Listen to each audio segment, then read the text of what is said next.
Bienvenue à toutes et à tous, on est ensemble pendant 7 minutes dans cette nouvelle édition d'information, toute l'actualité de la région et on revient évidemment sur ces spectacles toujours impressionnants mais qui peuvent être aussi dangereux. Ce sont les grandes marées qui fascinent toujours autant, mais avec les rafales de vent qu'il y a eu ce week-end et encore un peu ce lundi, eh bien la Côte d'Opale a donc été placée en vigilance orange vague et submersion. Une vigilance qui est descendue au niveau jaune ce lundi et il y a eu de nombreux dégâts. Par exemple du côté de Wimereux, des cabines de plage ont dû être retirées en urgence par la ville ou par des particuliers.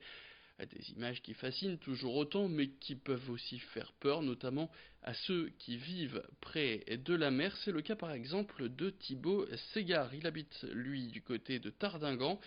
Et à chaque épisode de Grande Marée, eh bien, les dunes près de chez lui se creusent un peu plus. Écoutez sa crainte au micro de Morgane Rélan qui l'a rencontré pour nous. On a par endroits plus de 2 mètres de retrait. C'est-à-dire que ça ne se voit pas vraiment physiquement parce qu'en fait la dune est coupée nette. Au pied de dune, vous avez 2 mètres, mais l'eau de la dune n'a pas bougé. Par contre, quand la dune va sécher, la coupe est verticale pour l'instant, mais dès que le sable est sec, le sable s'écoule et la crête tombe.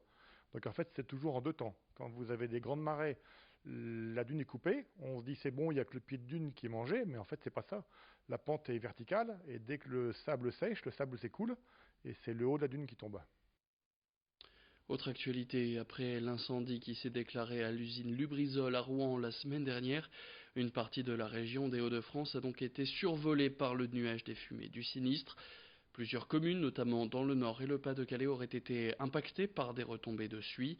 Si la préfecture a multiplié les messages tenant à rassurer la population, avec l'agence régionale de santé et Atmo, chargé lui de surveiller la qualité de l'air, eh bien ils ont recommandé l'application de mesures de précaution, des mesures qui visent à limiter certaines activités agricoles et à restreindre la mise sur le marché de produits d'origine animale et végétale.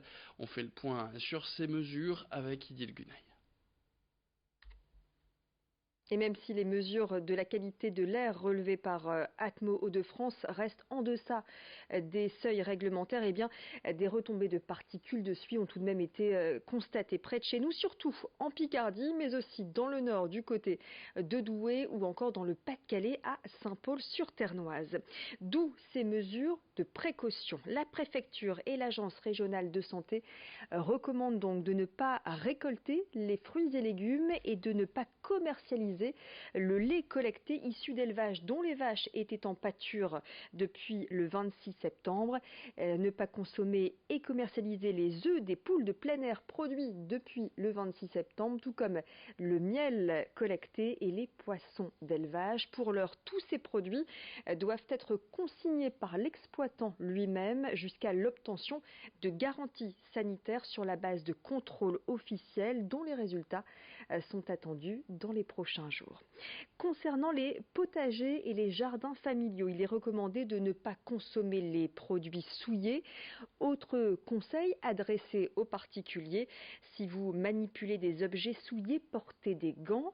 N'utilisez pas de nettoyeur haute pression, de balai ni d'aspirateur. Il ne pourrait que propulser les particules dans l'air. Nettoyez avec de l'essuie-tout et du nettoyant vitre. Les installations de ventilation doivent être elles aussi nettoyées et les filtres changés. Enfin, en cas de contact accidentel avec l'essuie, lavez-vous avec du savon ordinaire. En cas de contact avec les yeux, il faut les rincer avec du sérum physiologique. Et puis, si un problème persiste, surtout n'hésitez pas à contacter votre médecin.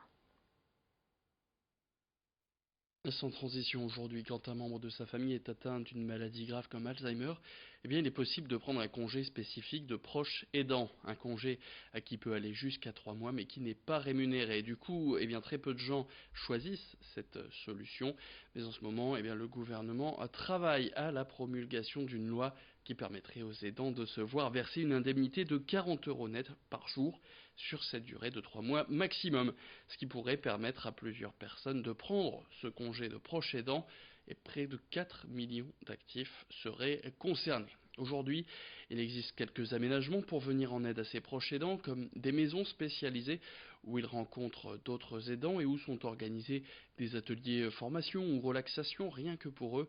Et c'est là que Rémi Desremeaux a rencontré certaines personnes qui ont fait ce choix de devenir proche aidant et pour qui cette aide pourrait faire changer les choses. Écoutez.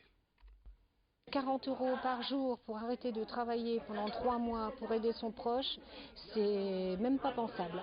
Nos politiques ne sont pas du tout dans la réalité. Ils ne sont pas sur le terrain, ils ne savent pas du tout comment ça se passe d'accompagner un proche au quotidien. C'est du soin, c'est de l'humanité, c'est des loisirs, c'est pour soi-même de la sérénité, du bien, du bonheur. On ne devrait pas toujours avoir à la main son porte-monnaie, de devoir vider ses capitaux qui nous ont servi, nos parents, nos proches, toute leur vie de travailler.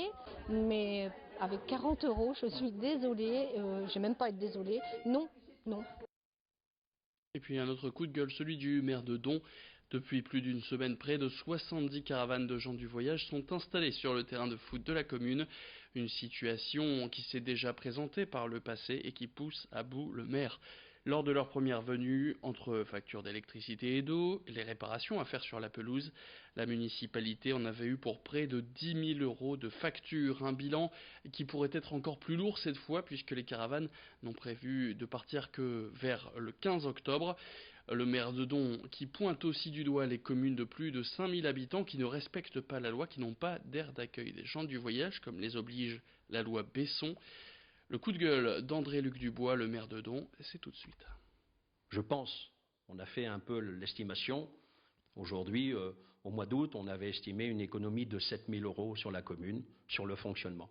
Ces 7 000 €, il faut bien le savoir, ces 7 000 € vont être balayés sur les 15 jours là, qui vont suivre. Ce sont les petites communes qui trinquent parce que nous, on n'a pas les moyens de mettre de grands aménagements pour interdire l'accès. Et les frais qui nous est imposés aujourd'hui ne seront pas forcément financés par les autres communes qui sont hors la loi.